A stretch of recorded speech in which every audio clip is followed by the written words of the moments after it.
ওরা কয়েকজন আসলে ওদের হাতে সব লাঠি খোঁটা, চাইনিজ কুরুল, অস্ত্র এই করে ভাইয়ের মেরেছে। তারপরে আমরা আরেকজনে আহত হয়েছে, তার এই মাথায় বাড়ি মেরেছে রড দিয়ে।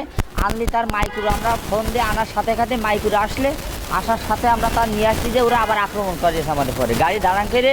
এবার আমরা লেবে বাধা দিয়ে গেলি, এবার সব চাইনিজ কুরুল আর সব দেশি অস্ত্র দিয়ে আমার এক চাষতেবার এখানে হাতে কোপ মেরে এটা লাভিয়ে দিয়েছে। আমার চাষার এখানে কোপ মেরেছে মাথায়, মারার পরে আমরা তাদেরকে নিয়ে এখন চলে আসি যশোর হাসপাতালে সদরে।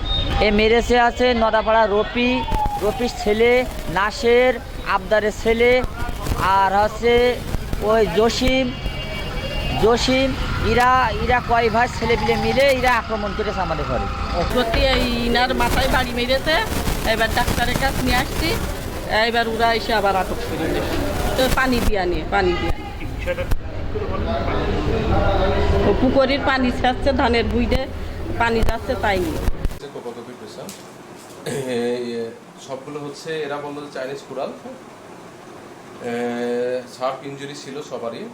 আর একজনের হচ্ছে আপনার শোল্ডারে হচ্ছে ইঞ্জুরি, তিনজনের হচ্ছে হেড ইঞ্জুরি। তো সবারই অবস্থা খারাপ। আমরা মনে রিসিভ করে পাঠা দেওয়া হয়েছে ক্যাজুয়ালিটি ডিপার্টমেন্টে, সার্জারি বিভাগে। ক্যাজুয়ালিটিতে মোটামুটি তাদের যতটুকু দরকার সার্জারি বা যদি আদার্স প্রয়োজনীয় ইমার্জেন্সি ম্যানেজমেন্ট যতটুকু দরকার ওখান থেকে করে দেওয়া হবে। এখান থেকে ট্রিটমেন্ট দিয়ে আমরা পাঠিয়ে দিচ্ছি।